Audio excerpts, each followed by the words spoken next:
Assalamualaikum warahmatullahi wabarakatuh. Apa khabar semua anak murid tahun 4? Ustazah harap kamu semua sentiasa dalam keadaan yang sihat. Alhamdulillah, hari ini kita akan mulakan pelajaran kita iaitu pelajaran sirah tahun 4. Sebelum itu, Ustazah meminta kamu semua membuka buku UPKK pada muka surat 116.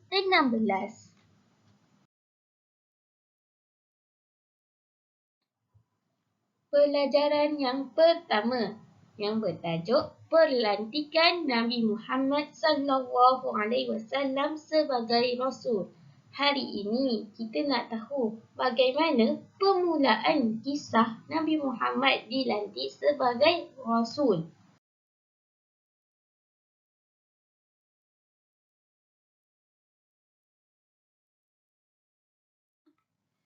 Unit pertama, peristiwa penurunan wahyu di Gua Hira. Wahyu bermaksud ilham yang diturunkan oleh Allah melalui malaikat Jibril. Ketika Nabi Muhammad hampir berumur 40 tahun, Nabi Muhammad pergi beruzlah yang bermaksud mengasingkan diri di sebuah gua iaitu Gua Hira yang terletak di atas Jabal Nur. Tujuan Nabi Muhammad beruzlah ketika itu untuk menjauhkan diri dari kesesatan kaum jahiliyah. Ketika itu kaum jahiliyah suka mengamalkan menyembah berhala, melakukan maksiat. Lalu Nabi Muhammad mengasingkan diri daripada perkara maksiat dan kesesatan. Jahil yang bermaksud orang-orang yang melakukan kesesatan yang bertentangan dengan ajaran agama Islam. Pada malam 17 Ramadan, ketika itu Nabi Muhammad SAW sedang beribadah. Lalu didatangi oleh malaikat Jibril.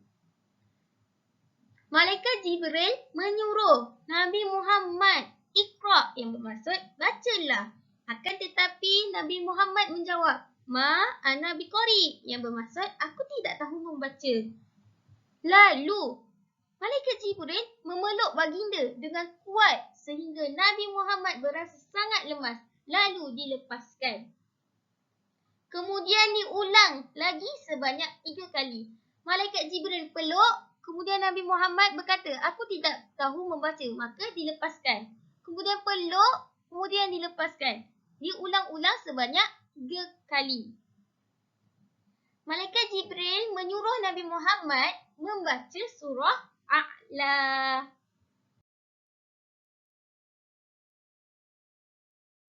Bismillahirrahmanirrahim. Iqra' bismi rabbikal ladzi khalaq. Khalaqal insana min 'alaq. Iqra' wa rabbukal akram. Alladzi 'allama bil qalam. 'Allamal insana ma lam ya'lam. Surah A'la ayat 1 hingga 5.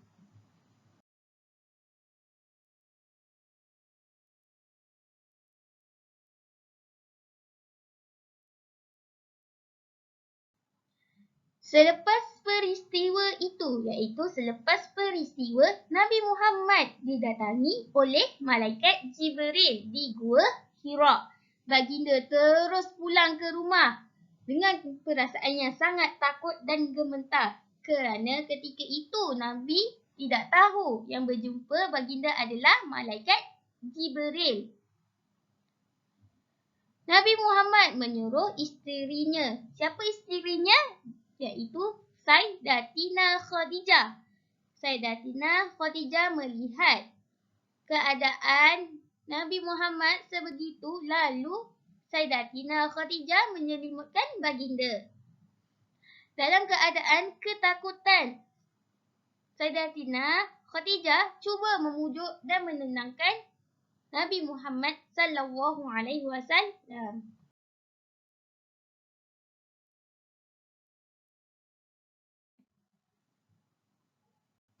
Selepas kembali tenang, baginda pun menceritakan kepada isterinya iaitu Sayyidatina Khadijah apa yang telah berlaku di Gua Hira.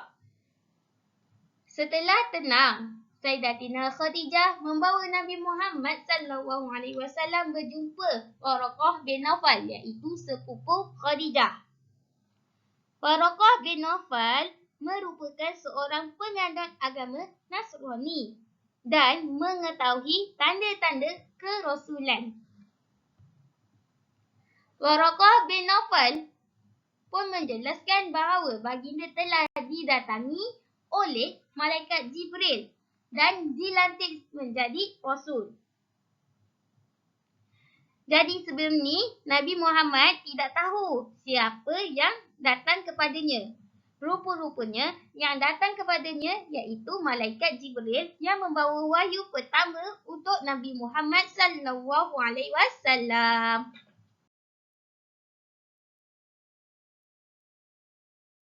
Setakat ini pelajaran kita untuk hari ini. InsyaAllah kita akan